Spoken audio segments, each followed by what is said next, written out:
All right, so I am so excited about this next panel. We are going to bring 4 amazing ladies to the stage to talk about a topic that we believe is a critical part of leading a team, company, or organization.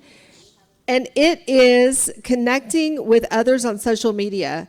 And today's guest panel will help you to maximize your social media influence, impact, and learn how to maximize your income. Who wants to learn how to maximize their income through what we're already doing all day long anyway, social media? Let's turn it into an income-producing activity. So first of all, we're going to welcome back to the stage Miss Peggy Edge. She's a master networker, entrepreneur, a certified executive life coach, business consultant, professional speaker, provider of LinkedIn training and profile makeovers, and the queen bee of networking. Peggy also was one of the first people I met when I started my etiquette business 12, 13 years ago, and she taught me how to network. So there you go. She's an amazing human being. The next one to the stage, Kimba.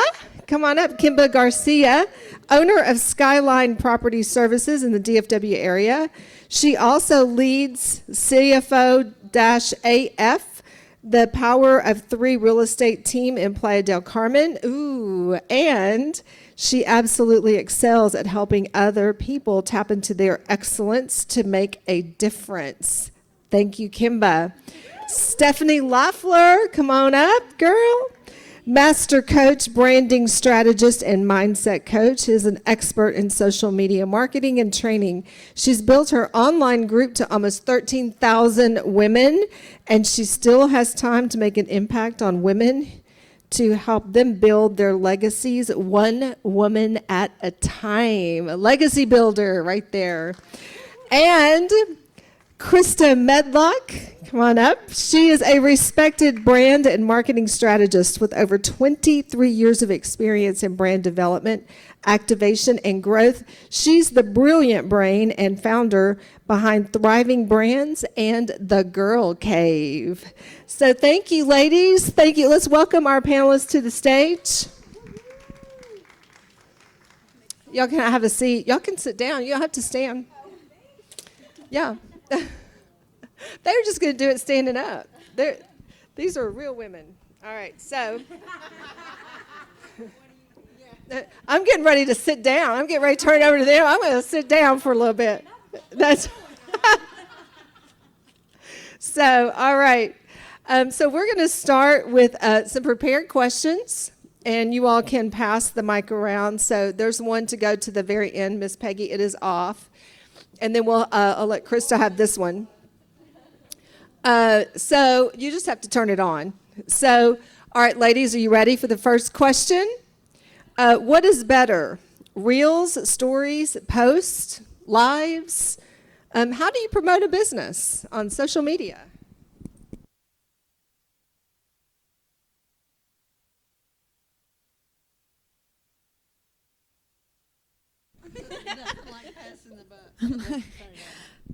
I got it.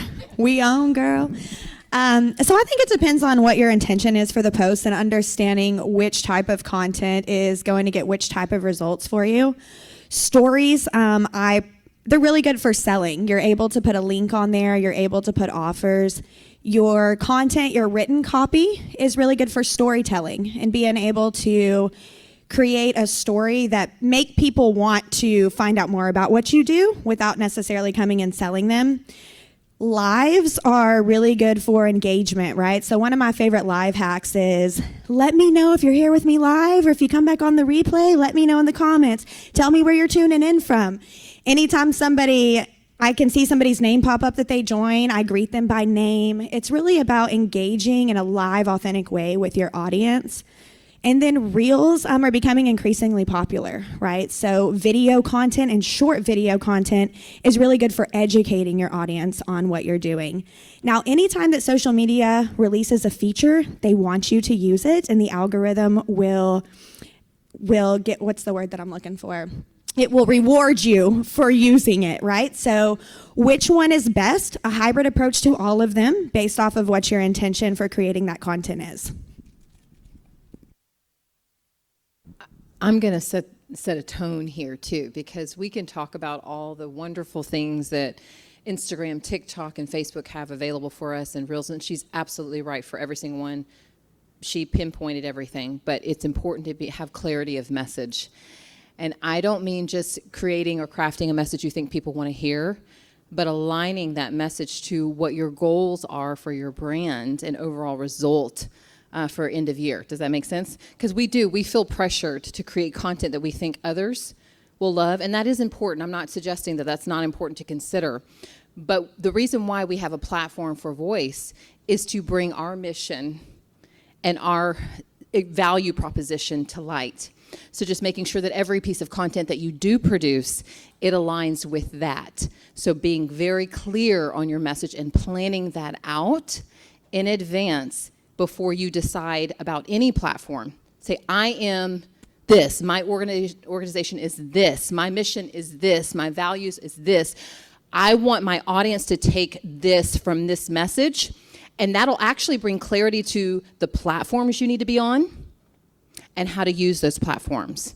That's foundational for me, and I hope that it is for you all as brand builders.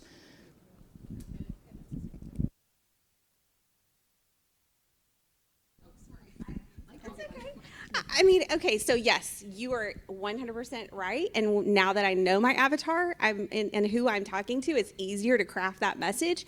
But I'm going to share with you from the hot mess mom. Anybody here a mom, a honey? I'm a grandmother. And I went through a season of life in 2022 where I was marrying off my two oldest children 5 weeks apart. I did both weddings. I planned it, pulled it off, did the florals. At the last minute, I baked a 3-tiered wedding cake. I can't believe you're applaud. You can applaud me on that one. I'm just saying. I share that with you because what happened that year, I had no idea what in the heck I was doing with my life. I had not owned the fact that I was in menopause, so I didn't know who I was talking to yet. And I knew with what I had going on in my life, I could very easily disappear from social media, because that is what we tend to do when we're in overwhelm, we're busy, we have all the excuses, like we've got the t-shirt, the hat, yeah. So what I did though that year was I made a decision to get consistent, because consistency had really served me very well. But also I had been given the ability, because Facebook does kind of like me sometimes, and they give me some of the early features, and they were like, we're gonna pay you to do reels. So I was like, okay, I'm busy, don't know what I'm doing, but I'm gonna show up. So I did a reel a day throughout all the wedding stuff, throughout everything that was happening, the bachelorette trip, the bridal showers, all the things. I did a reel a day. And some months I was making between $2,000 and $4,000 just by showing up. But what happened after a few months of showing up every single day, and yes, sometimes it was for my business, sometimes it was for a product, a lot of times it might have been wedding DIY, it might have been my cute granddaughter, or the bouquet toss at the wedding. I was a hot mess that year, but I survived. Anyway, I grew by 11,000 within just a couple of months after just being consistent. So. If don't be perfect, right? You got to figure out what your message is, but don't wait to start. You need to just start. Sometimes starting messy and showing up is better than waiting to be perfect until you have it all figured out. Because guess what? You can change your cover photo next week. You can change your bio. You can do whatever the heck you want to. But if you are still waiting 6 months from now, you are going to regret it. Yeah. Absolutely.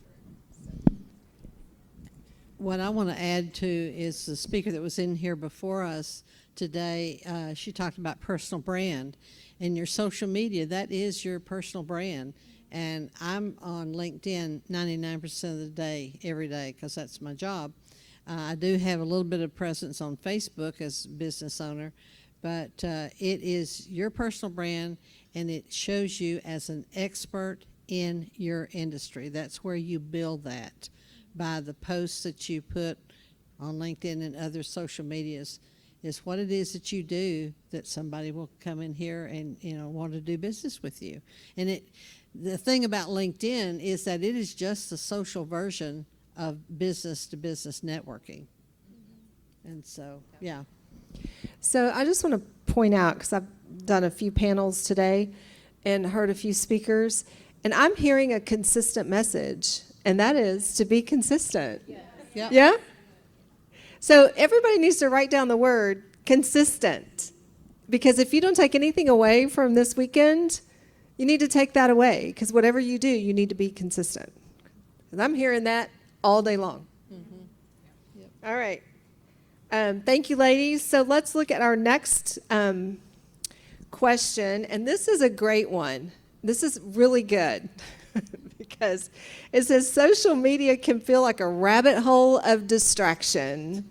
How do I balance my time online, and how much time and effort should we be investing in social media to build an authentic presence? No, I don't want to go first. That is a rabbit hole. Answering that question is a rabbit hole. It's okay. So my advice there is whatever time that you spend on social media, ask yourself, am I being a producer or a consumer? If I'm being a consumer, am I learning anything from what I'm consuming? Because social media is also great for education nowadays. If you're spending your time in the right rabbit hole, you'll learn a lot of things, right? But for me, I spend at least a couple hours a day on social media. I like to try to post. Lately, I've kind of been back in the trenches, if you will, on building the business with my head down. But for years, I wake up in the morning after my yoga and meditation and my morning routine. I typically feel very close to source, close to God, very inspired, and I'll put that out. I'll let that lead my social media for the day, and then I'll come back throughout the day, just little breaks, and go through and respond. But overall, anytime I open a platform, I'm always mindful about, am I producing or am I consuming? And if I'm consuming, what is it? That's a good one, yeah. I'd say timers. Timers are your friend. And I even have the timer that's like specifically for the person that has like ADD. So like if it has the little red thing that goes around and you can literally see your time, and you would be shocked sometimes.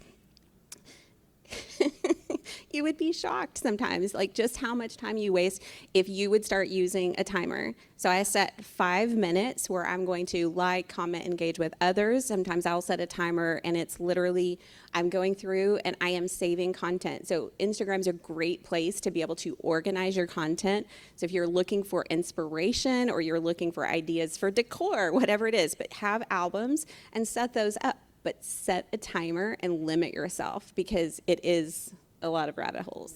Yeah.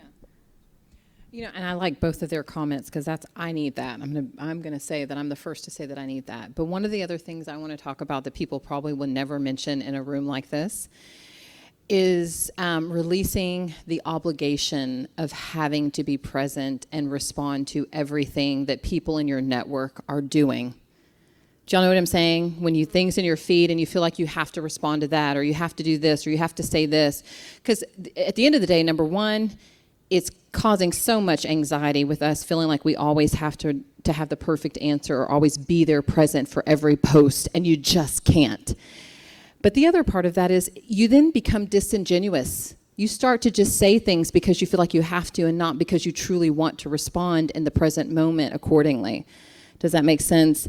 So I'm going to come a little bit differently and say, yes, put a timer. Yes, decide if you're going to be a producer, responder, whatever. That is first. Those are very fundamental. I think that's important first. But then when you are spending that time, release the obligatory mindset that you have to say a certain thing because it's coming up in your feed. You know, does that make sense? I don't know if that makes sense to you. Yeah, okay. So I have people come to me all the time. I know you've seen my post on Facebook. Like, no. I have 13,000 women in my group, and across platforms, over 40,000 followers. It's not the most that anybody has, but it's a lot. And I am on social for a business. I'm on social to be able to share pictures and videos from my parents, right? The grandparents. You cannot see everything. And so anytime I'm with somebody and they're like, oh, I know you saw, I said, you know what? Actually, I probably didn't. It looks like I'm on there a lot, but I'm very intentional. I spend just a handful of minutes and Facebook doesn't show me. So please tell me, like, Tell me what's happening with you, what's going on with you. And I get very intentional in Messenger too, because I want people to have those conversations with me and not just be reading a post. I would rather have a one-on-one conversation than to comment on their post. Yeah, agreed. Yeah, agreed.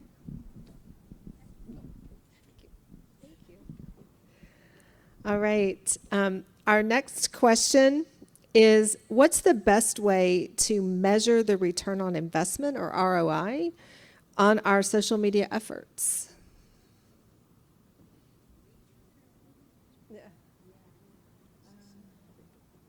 I mean, Facebook and Instagram both give you very, thorough insights on what you're doing. I mean, what your posts, how people are responding to your posts and everything else. I think we're also learning that even though people may not comment or respond to or react to your posts, that they see it. I'm going to tell you, I have more people that say, "Oh, I just love what the Girl Cave is doing," and I'm like, "Well, when did you respond to a post?" Why are you not supporting me? Exactly. You literally never comment on anything. That's what I was thinking, but I didn't want to go there. But I go there.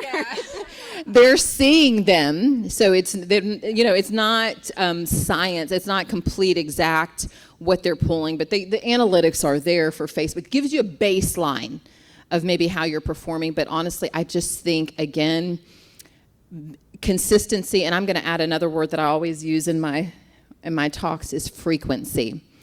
Because there is a difference, right? You can be consistent, but being present and having content frequently is going to be important too. And that does put a little bit of spin on us busy ladies, right?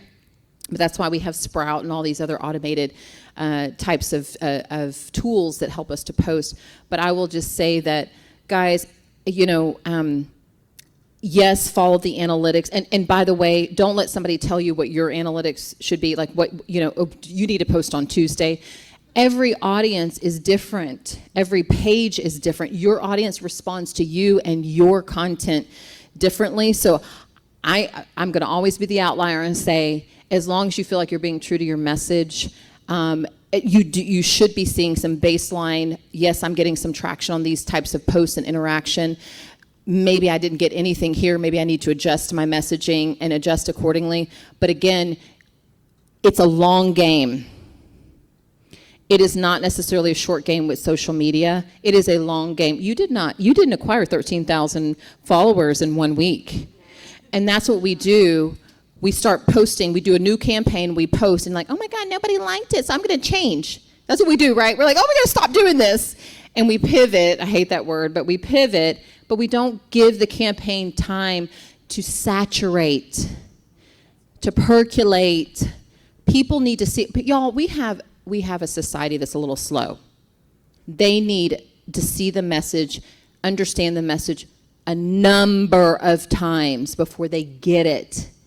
And that is a long-term game. So don't give up on your message.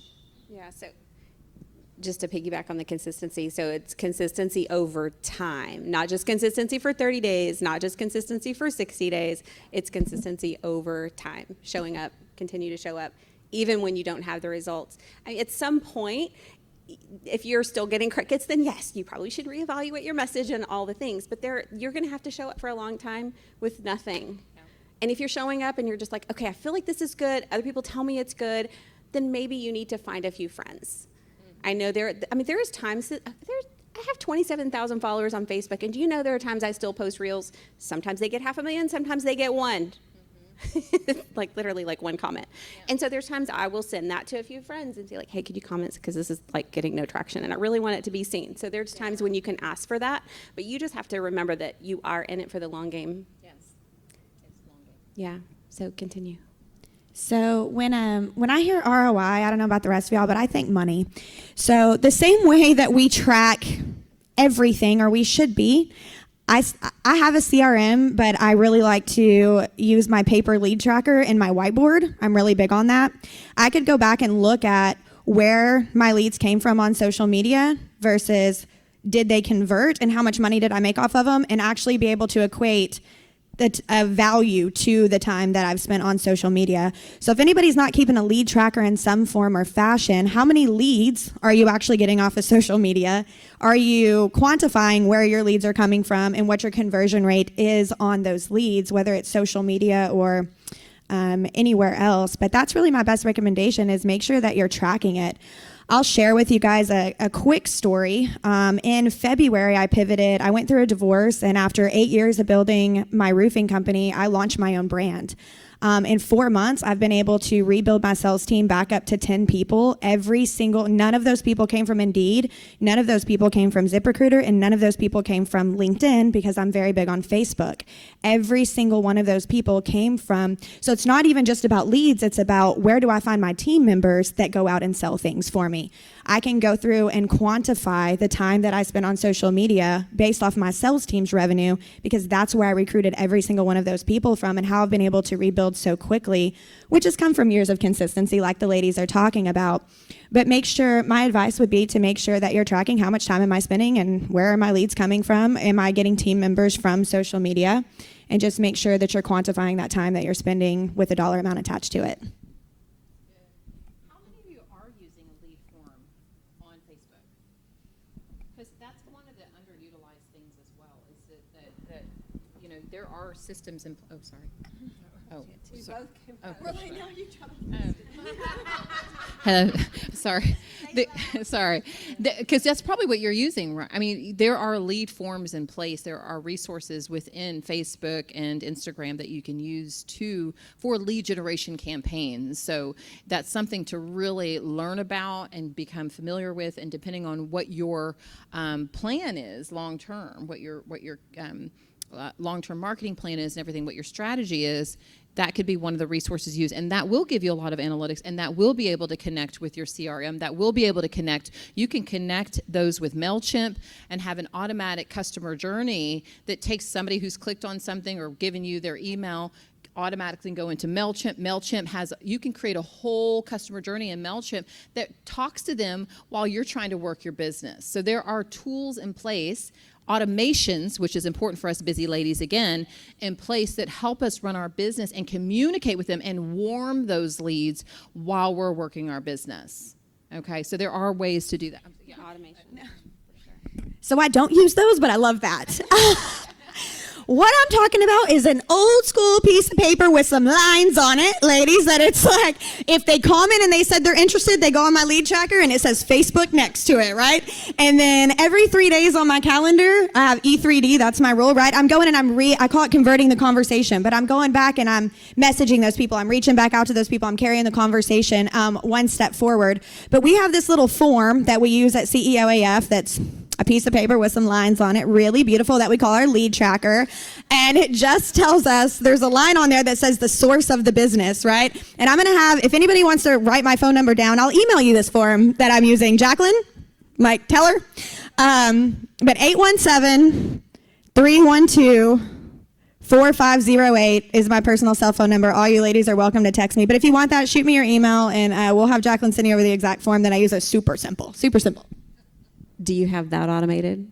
Like when they text that number, is it going to automatically send them that form? No, so that's the one she's recording me on right now. Okay, so that's my thing, is all about automation. Yeah. So you'll see a slide up here at some point, and it's literally text whatever the word is to this number, and you're going to, within 1 minute, you're going to get a response from me. And that's how I show up on social. I'm not constantly answering messages. Automation. I spend on my Project Broadcast? Yeah, I do have one. How much, Krista? Project Broadcast. We have a referral link for that, so if you're friends with one of us, just, reach out. Project Broadcast. Okay, great. Okay. All right. Our next question is, should we be on all the major social media platforms or focus on a few key ones? What's the best?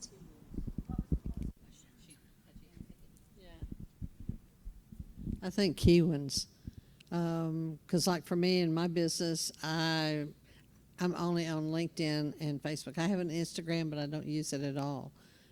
But I'm looking for business connections, and so I think, TikTok has nothing. I mean, I don't know what TikTok is, and I have an Instagram, but I never use it. But anyway. Yeah, I love that. I didn't actually hear the I think it's a progressive thing. I think as you're growing your brand, you can build upon what you're doing. I do think that people, depending on what industry you are in and who your demographic is, people, it's no longer Google search anymore. When people want to know who you are, where they're credentialing you. They're credentialing you on socials, and it's really dependent upon what social channel that they're comfortable with, right?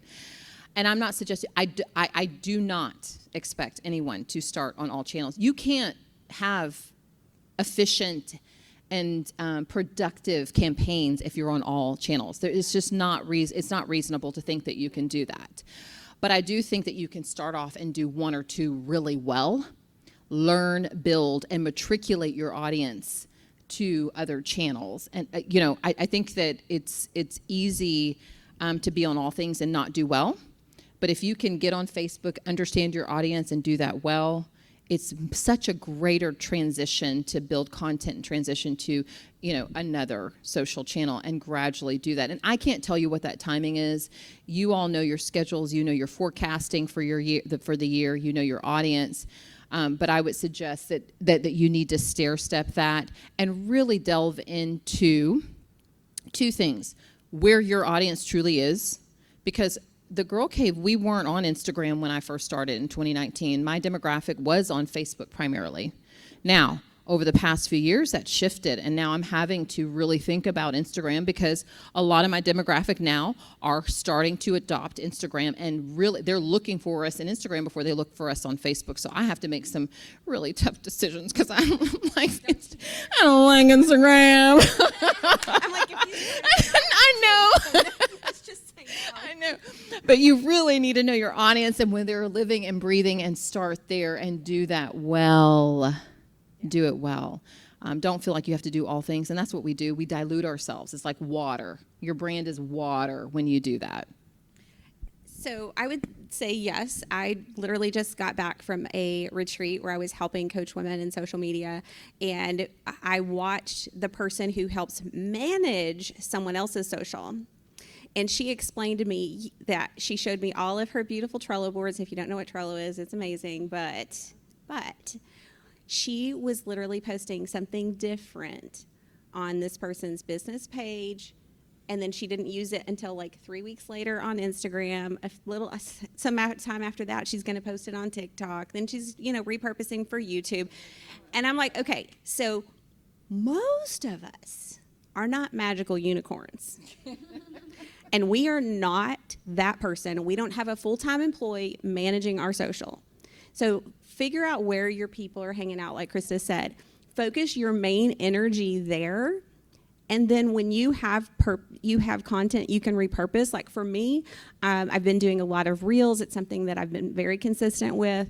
I'm about to out myself and what I'm about to do. I have to say it out loud in front of people, and then I have to hold myself to it. But anyway, I focus mainly on Facebook just because that's where my people are.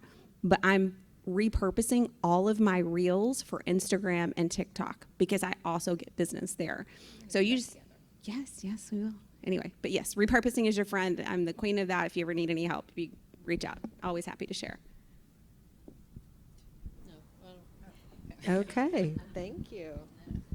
All right. How do you decide what content is best to post for your ideal audience? Do you have any recommendations on resources? Okay. I'm a brand strategist, so I'm always going to go back to foundations. You need to have a messaging framework every year.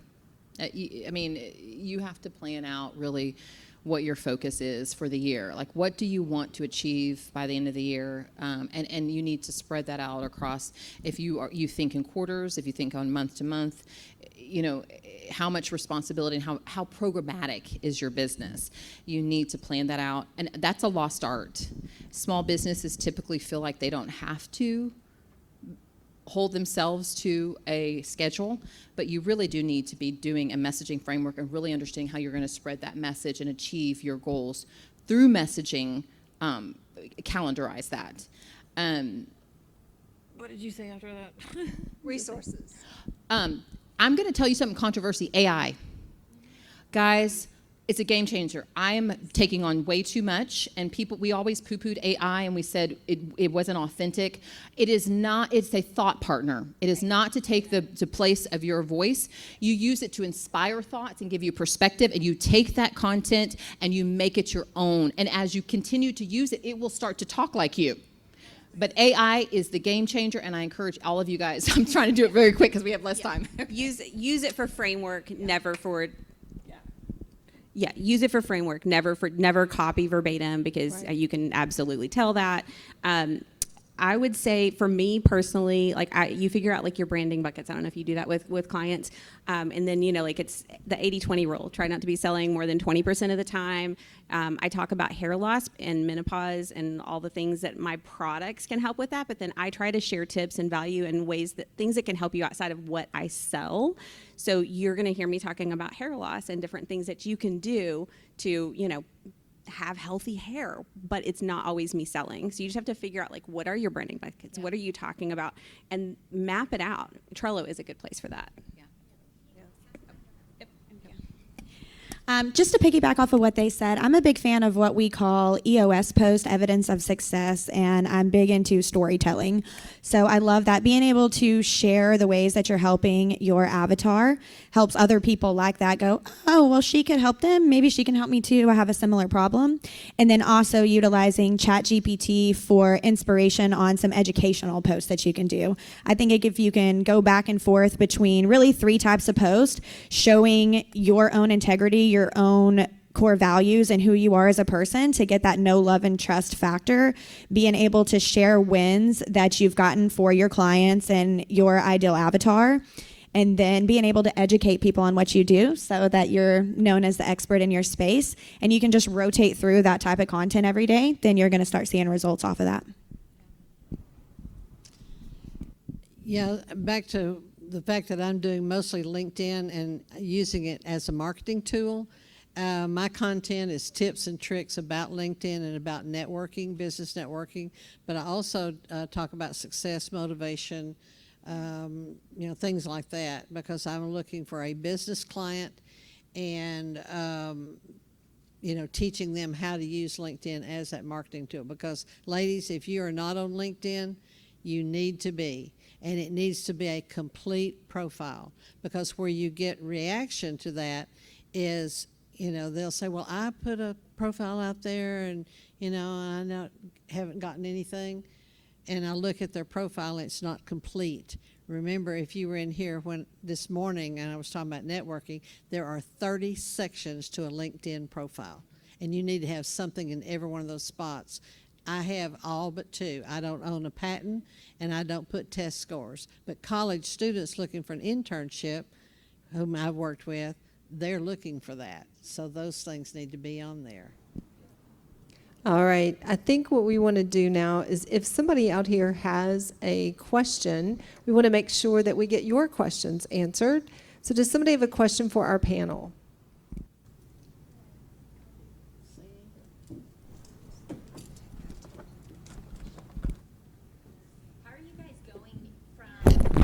For the camera. I'm like, hello, camera. Hello, camera. How are you ladies going from, or did you see, can you explain how you saw your following come? It sounds like you 3 are mostly Facebook and then Pam's LinkedIn. So I guess for each one, but how did you get started? Did you see a couple thousand and then at one point you held strong around 5, 6, 7,000 and the next thing you know, you skyrocketed? Has anybody on Facebook specifically paid for followers? Because those guys are out there like crazy. What does that look like? For me, I held around of course, I have 5,000 friends, and I always try to rotate through getting rid of maybe people that don't need to be there so that I can add more relevant people. I use Friend Filter for years for that. If anybody's not using Friend Filter IO, it'll go through and delete non-engagers so that you can continue to, I know, girl, it's like $99 a year, super worth it. Otherwise, I look at, I know this is kind of mean, but I look at the birthdays, and I'm like, oh, I don't really talk to that person, so delete. But about 5,000, I held there for a while. But then what was it, sister? Like 3 or 4 months ago, I hit 8 or 9,000, and then it was like, maybe I hit like 7,000, and then I jumped up to 11,000 within like 6 weeks. So I did notice a trajectory that with Facebook, as you get more followers, then they started putting me, I actually had this post where I had so many people comment like, who is this girl and why is she in my post? Or why is she in my news feed? And I'm like, oh, because Facebook started putting me there in more people's news feeds. I'd noticed after I was over 10,000 followers. And so now I'm holding like right between, I think I'm almost at 12,000 today. Like, so I went from 7 to 12, almost 12 in like less than 90 days. All right, and that's going to be it. Let's give our panelists a round of applause. Thank you so much. Our in-house influencers, thank you so much for all of your wisdom. And